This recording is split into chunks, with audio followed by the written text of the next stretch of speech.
Bonjour à tous, donc Bezrat Hashem, nous allons continuer dans nos halachot de Amiral et Nochri. Et on va d'abord faire un petit résumé de ce qui a déjà été dit afin de le clarifier pour pouvoir ensuite examiner des nouvelles situations. Ce qu'on avait vu la dernière fois, c'est que le fait de demander à un non-juif pendant Shabbat de faire un travail, de faire une melacha, c'était un interdit des Rabbanan qui était basé sur une asmarta, sur un verset dans la Torah, un pasouk, lo yarase kol melacha, aucun travail ne doit être fait. Et il faut savoir que les Chachamim ont été particulièrement stricts sur cet interdit. Ils ont non seulement interdit de le faire, mais aussi de tirer profit du travail qui aurait été fait par un non-juif pendant Shabbat. Si un non-juif cueille des poires et vous les amène à table pendant Shabbat, on n'a pas le droit de les manger. On doit attendre Motzei Shabbat, le temps que le travail aurait pris avant d'en profiter. C'est-à-dire que c'est même pas permis directement dès Motzei Shabbat, il faudra même attendre un petit laps de temps après Shabbat pour pouvoir en profiter. Et ils ont interdit aussi des situations où j'aurais l'air d'avoir demandé à un non-juif de faire du travail pour moi. Si je loue par exemple un établissement de bain, et on voit dans mon établissement que c'est ouvert pendant Shabbat et qu'on travaille et qu'on peut penser que c'est mon employé qui est puisque c'est mon bâtiment, on pourrait penser que c'est mon employé. Là aussi, c'est un problème. C'est ce qu'on appelle Marita Aïn. Bezrat Hashem, on verra ces sujets plus en détail dans d'autres vidéos. Donc, c'est pas seulement le fait de demander qui est problématique, c'est aussi le fait d'en profiter et c'est aussi le fait d'avoir l'air de l'avoir demandé. Alors, évidemment, il y a certaines situations d'exception où ça reste permis et c'est ça qu'on a commencé à passer en revue. On avait dit que demander à un non-juif un interdit des Rabbanan pendant Shabbat, c'est interdit, ça c'est sûr. Certains décisionnaires pensent que si je lui demande avant Shabbat, ça peut éventuellement être permis, c'est l'opinion du Radbaz, de Rav David Ben Zimra.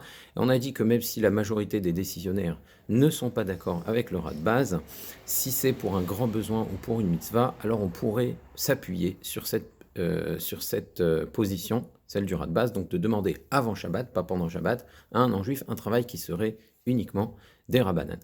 Demander un véritable travail de la Torah pendant Shabbat, ça peut aussi être permis quand il s'agit de certaines mitzvot très particulières, comme par exemple la mitzvah de Yishuv Eretz Israël. On peut demander à un non-juif d'écrire un contrat pendant Shabbat dans le but d'acheter un terrain en Eretz Israël, parce que la mitzvah de Yishuv Eretz Israël, c'est-à-dire que Eretz Israël soit habité par des juifs, était si importante aux yeux de Chachamim qu'ils ont dit que dans ce cas-là, ça peut être permis. Par extension, les poskim pensent qu'on peut demander à un non-juif de faire un vrai travail de la Torah quand ce qui est en jeu, c'est ce qu'on appelle mitzvah des rabbim, la mitzvah du tzibour, la mitzvah d'un public. Donc si un Beth Knesset est éteint pendant Shabbat, on a le droit d'aller voir un non-juif, de lui demander d'allumer la lumière, même si cela implique un travail de la Torah, avec des ampoules à incandescence, c'est un travail de la Torah d'allumer la lumière. Étant donné que ce qui est en jeu, c'est la mitzvah des rabbim, c'est de permettre au tzibour, au public, de pouvoir prier, eh bien on peut le faire pendant Shabbat. On pourrait demander à un non-juif pendant Shabbat un travail des Rabbanan pour une mitzvah. Donc pour une mitzvah, là aussi, pour une mitzvah qui doit se faire pendant Shabbat. Par exemple, l'exemple qu'on avait rapporté, c'est celui du char dans les halachot de Taharat Mishpacha, qui permet à une femme de demander à une voisine non-juive de lui couper les ongles le vendredi soir parce qu'elle doit aller au mikvé ce soir-là. Donc, on demande de couper les ongles. Couper les ongles pendant Shabbat, ça peut être ce qu'on appelle Melacha chez Nasri Chaloufa, c'est un interdit des Rabbanan, c'est un interdit des Rabbanan quand même assez grave. Melacha chez Nasri Chaloufa, c'est pas comme un autre interdit des Rabbanan, mais néanmoins, ce n'est pas interdit de la Torah, c'est un interdit des Rabbanan. Et le fait de demander à un non-juif de couper les ongles, c'est Amira pour un travail qui est mis des Rabbanan, et là c'est pour la mitzvah qui doit se faire pendant Shabbat, elle doit aller au mikvé ce vendredi soir, donc c'est permis. On peut aussi demander à un non-juif une melacha qui fait l'objet d'une marloquette aposkim, d'un débat entre les décisionnaires. C'est-à-dire que si on a des décisionnaires qui disent c'est permis et d'autres décisionnaires qui disent c'est interdit, ils peuvent même penser que c'est un interdit de la Torah, étant donné que c'est un débat entre les décisionnaires, alors on peut demander à un non-juif de le faire. Même si ce qui a été tranché dans le Shulchan Aruch, c'est que c'est interdit. Alors je vais vous donner un exemple très simple. Si on admet qu'on peut mettre une chala directement sur la plata. Ça fait l'objet d'un débat, mais si on admet que c'est permis, mettons qu'on tranche comme le Rav Ovadia Yosef qui le permet, on peut le faire parce que une challah, c'est un aliment qui est sec. Un aliment qui est sec, d'après tout le monde, étant donné que c'est déjà cuit, on ne peut pas parler de cuisson quand on le fait simplement réchauffer. En revanche, un aliment liquide, un bouillon, une soupe qui a refroidi, d'après le Tour, et c'est ce qui est tranché dans le Shulchan Aruch, c'est un interdit de la Torah de le réchauffer. Même si c'est pas sur une cuisinière, même si c'est simplement sur une plata. Eh bien, d'après Maïmonide, réchauffer un aliment liquide, c'est pas de la cuisson. Que ce soit un aliment liquide ou que ce soit une challah, pour Maïmonide, ça ne fait aucune différence. C'est pas la halakha, mais c'est ce que pense le Rambam. Donc maintenant, étant donné que j'admets que j'ai le droit de mettre une challah sur la plata, et pour ce qui est de la soupe, là, le Shulchan Aruch me dit, attention, c'est un interdit de la Torah parce que tu réchauffes un aliment liquide. Oui, mais le Rambam m'aurait dit, tu as le droit de le faire. Et étant donné que j'ai Maïmonide qui dit que j'ai le droit de le faire, même si on ne tranche pas comme ça, je peux demander à un non-juif de mettre la soupe sur la plata pendant Shabbat, puisque c'est l'objet d'une machloket aposkim. Donc, étant donné qu'il y a un doute à ce sujet, c'est permis. Dans le même ordre d'idées, on peut demander à un non-juif de faire un travail pendant ce qu'on appelle ben hashmashot, pendant le crépuscule, c'est-à-dire une fois que le soleil s'est couché et avant que les étoiles ne sortent, entre le coucher du soleil et la sortie des étoiles. Ça veut dire que au moment où on allume les nérodes de Shabbat dans les horaires qu'on donne dans les calendriers, en France en général c'est 18 minutes avant le coucher du soleil, donc pendant ces 18 minutes-là, on peut demander à un non-juif de faire un travail quand on en a besoin pour le Shabbat, par exemple brancher la plata, allumer les lumières, etc., des choses qu'on n'aurait pas fait, on peut demander à un non-juif de les faire, et même une fois ces 18 minutes passées, on a jusqu'à l'heure de la sortie des étoiles pour demander à un non-juif de le faire. L'heure de la sortie des étoiles, en général, c'est une dizaine de minutes avant l'heure de Motsei Shabbat. Donc, tant qu'on est dans ce laps de temps, étant donné qu'il y a un doute, est-ce qu'on est le jour ou est-ce qu'on est la nuit, ça veut dire que est-ce que légalement on est dans le jour ou dans la nuit, dans ce laps de temps où on est dans le safek, on peut demander à un non-juif de faire un travail. Et il faut savoir que quand on dit que dans ce laps de temps, on peut demander à un non-juif de le faire, c'est valable aussi bien pour l'entrée de Shabbat que pour la sortie de Shabbat. C'est-à-dire qu'à la fin de Shabbat, une fois que le soleil s'est couché, même si il y a cette fois ce qu'on appelle la cheskatium, c'est vrai qu'on a un doute si c'est le jour ou si c'est la nuit, mais dans le doute, on se maintient dans la situation d'origine, qui est Shabbat. Malgré tout, pour ce qui est de demander à un non-juif de faire une melacha, la Motsei Shabbat, on a le droit. C'est-à-dire même si Shabbat n'est pas encore sorti, mais dès que le soleil s'est couché, on est dans ce qu'on appelle Safek Yom, Safek Laila, Safek Rashicha, Safek En Rashicha. J'ai un doute si c'est la nuit ou si ce n'est pas la nuit. Je peux donc demander à un non-juif de faire une melacha. Il y a aussi la situation de psy-créché, c'est-à-dire que je ne fais pas un travail, mais je fais une action qui est permise, qui a pour conséquence directe un travail, une melacha. Donc, je me lave les mains au-dessus d'un pot de géranium. Bon, je me lave les mains. Donc, l'action de se laver les mains n'est pas problématique. Mais l'eau va couler dans le pot et va arroser. Or, arroser, c'est une mélacha de la Torah, c'est un dérivé de zoréa semé. J'aide à la pousse d'une plante. Donc, c'est une mélacha de la Torah qui va en dérouler. Ça va être une conséquence directe. C'est ce qu'on appelle un psy-créché. Est-ce que j'ai le droit de demander à un non-juif de faire une action qui est permise quand il y a un psy-créché, une mélacha qui va s'en suivre? Eh bien, c'est permis, c'est parfaitement permis. Et à ce sujet, il y a un débat très intéressant entre le Rama et le Beth Yosef. Vous savez qu'on ne peut pas demander à un non-juif de réchauffer une casserole sur une cuisinière ou sur un réchaud. On avait dit que sur une plata, ça pouvait être éventuellement permis, parce qu'une plata, c'est pas quelque chose qui sert à cuisiner, et c'est pour ça qu'on pourrait, si on permet de mettre une challah, demander à un non-juif de mettre une casserole avec un plat liquide qui a refroidi, mais sur une cuisinière, sur quelque chose qui sert à cuire pendant la semaine, là c'est formellement interdit. C'est vraiment un issour qui peut être parfois un interdit de la Torah, et Et dans les circonstances où c'est quelque chose de sec, c'est un interdit au moins des rabbanan, et on ne peut pas demander à un non-juif d'enfreindre un interdit des rabbanan. Mais, par psychréché, ça pourrait se faire. Alors comment c'est possible un psychréché dans cette situation? Alors c'est le Bet Yosef qui rapporte ce cas. Il dit que certains se permettent, pendant l'hiver, de demander à un non-juif de réchauffer la pièce.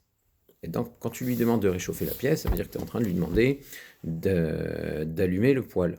D'allumer le poêle, de mettre du charbon, de raviver la flamme, etc. Et c'est comme ça qu'il va chauffer la pièce. Alors en hiver, le froid est grand, on a un principe de Hakol Cholim Etzel Atzina, tout le monde est malade pour le froid, et donc on peut demander à un non-juif de réchauffer la pièce. Pour ça, il n'y a pas de problème, tout le monde est d'accord. Qu'est-ce qui se passe si il y a un plat, une casserole sur le poêle, sur le réchaud? Est-ce que je peux lui demander de réchauffer la pièce?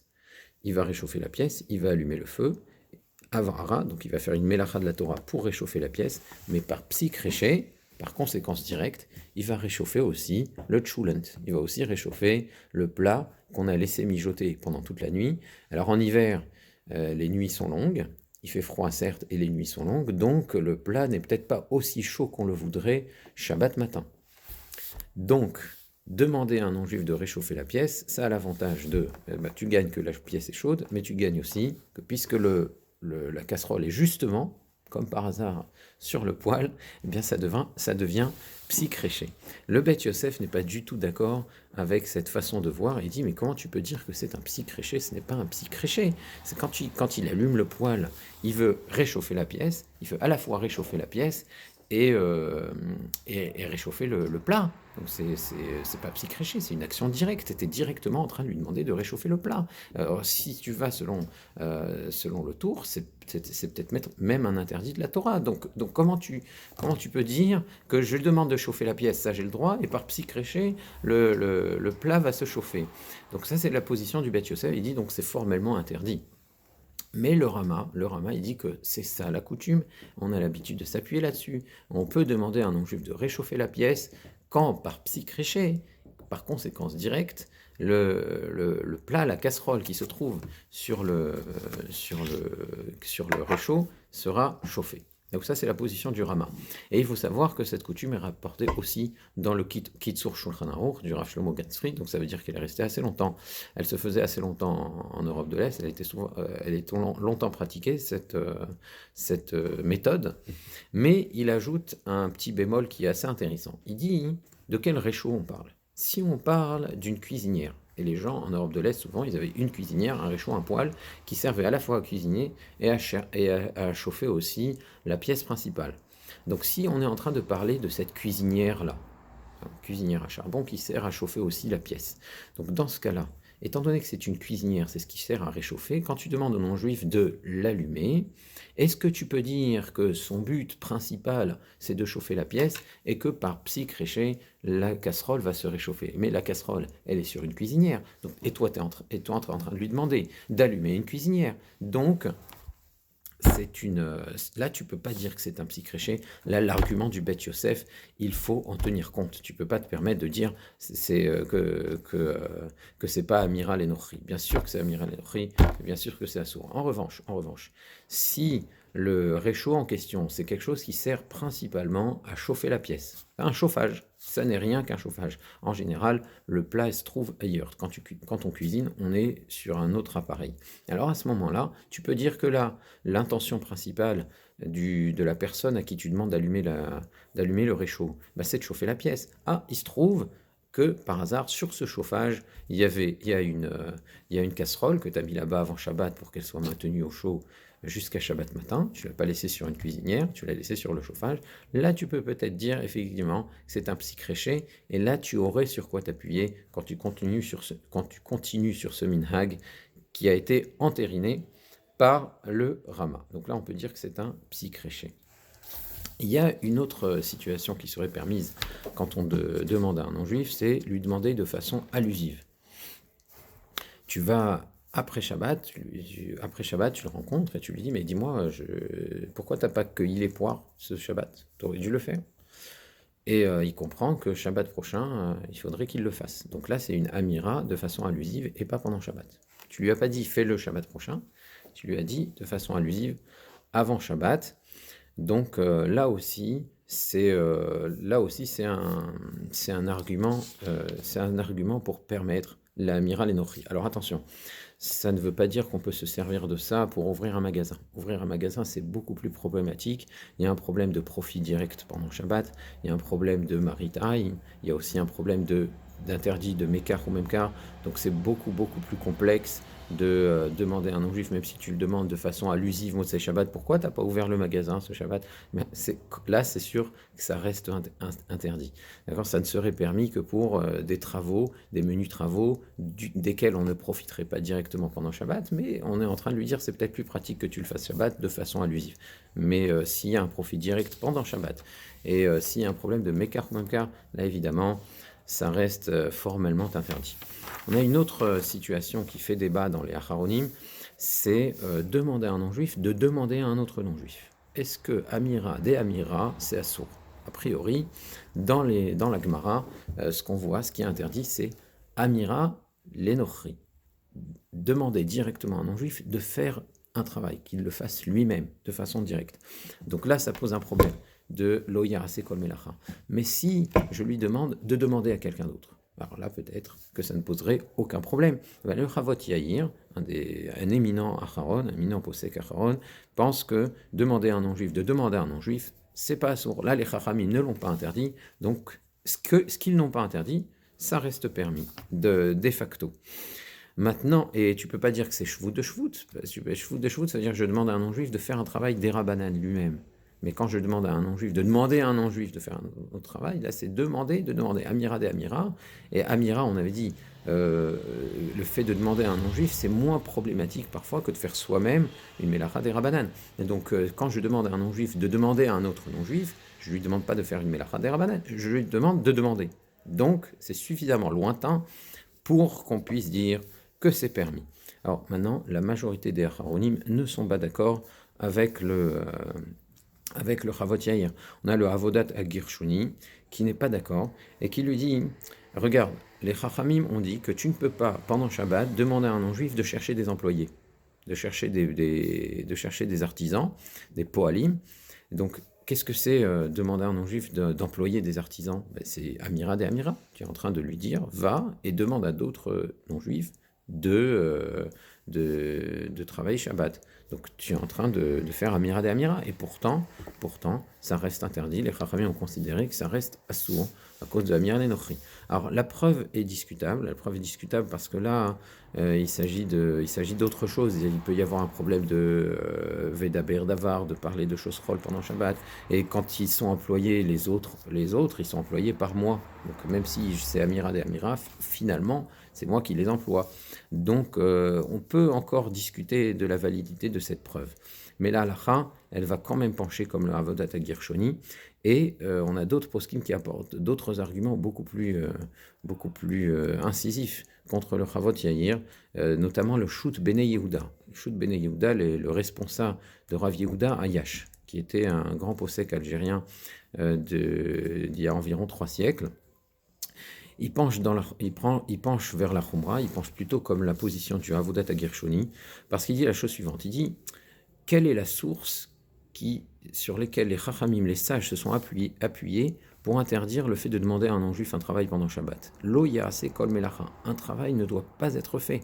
Donc, si je suis la logique de la Smarta, la logique, la façon dont les Chachamim ont appuyé leur interdiction, lo yarase kol melacha, eh bien, un travail ne sera pas fait, peu importe le nombre d'intermédiaires que tu as ajoutés, le travail est fait par ta demande.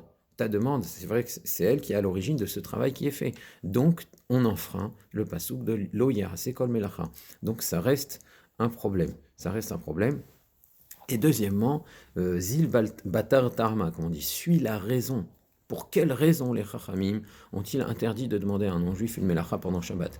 Ils l'ont interdit parce que si les travaux sont faits de façon normale pendant Shabbat, même s'ils ne sont pas faits par toi, mais tu les vois se faire et que tu es à l'origine de ces travaux qui sont en train de se faire, tu finis par être habitué à ce travail et tu vas finir par les faire toi-même, ces travaux. Donc c'est ça qui est problématique dans Amiral et Nochri. Et donc tu rajoutes encore des intermédiaires, mais le travail est fait Shabbat et on le voit se faire. Donc ça reste un problème, de Amiral et Nochri. La raison qui est à l'origine de la Xéra de Chachamim reste valable et reste pertinente.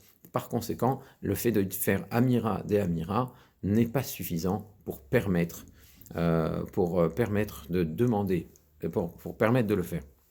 Donc la seule chose pour laquelle on pourrait s'appuyer sur le Chavot Yair, c'est dans une situation de ce qu'on appelle Efsed Gadol, Efsed Meroubé, une grande perte financière, qui est un argument pour permettre Amiral et Nochri. On va le voir, il y a certaines situations où les Chachamim explicitement l'ont permis. Et là aussi, tu peux utiliser le stratagème du Chavot Yair pour minimiser la gravité de Amiral et Nochri. Demander à un non-juif de demander à un autre non-juif de faire une mélacha pendant Shabbat.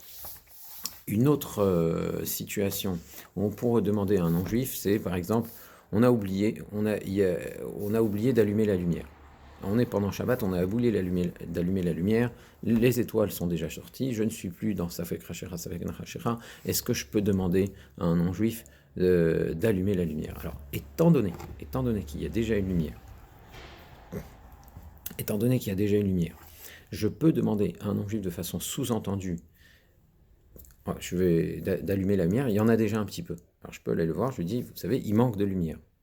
Étant donné qu'une fois qu'il aura allumé la lumière, je ne vais pas profiter vraiment de son travail parce qu'il y avait déjà un peu de lumière, je fais quelque chose que j'aurais pu faire sans son intervention. Donc je ne profite pas d'un travail fait par un non-juif pour moi, et je ne l'ai demandé que de façon allusive, donc c'est permis parce que c'est pour le kavod Shabbat, etc.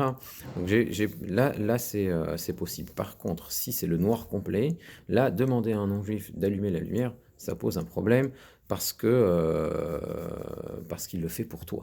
Il le fait pour toi, même si tu lui demandes de façon allusive et tu dis qu'il n'y a pas de problème de Hamira, tu ne peux pas profiter pendant Shabbat d'un travail qu'un non-juif fait pour toi.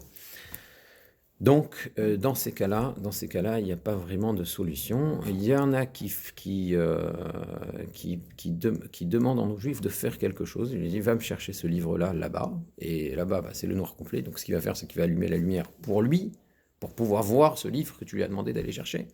Donc, étant donné qu'il l'a fait pour lui, tu peux ensuite profiter de ce travail qu'il aurait fait. Donc, même si c'est pas évident de dire qu'il l'a fait vraiment pour lui, en fait, il l'a fait pour pouvoir faire ce travail pour pouvoir faire pour aller chercher ce livre que tu lui as demandé. Donc, peut-être, c'est pas vraiment pour lui, mais ça suffit pour permettre quand il y a encore une fois, il y a l'argument de Kavod Shabbat, il y a toutes sortes d'arguments qui vont dans ce sens-là. Donc là, on pourrait se contenter de cela pour le permettre. Voilà, il y a encore d'autres situations. Bezrat Hashem, on les verra dans des futures vidéos. Au revoir.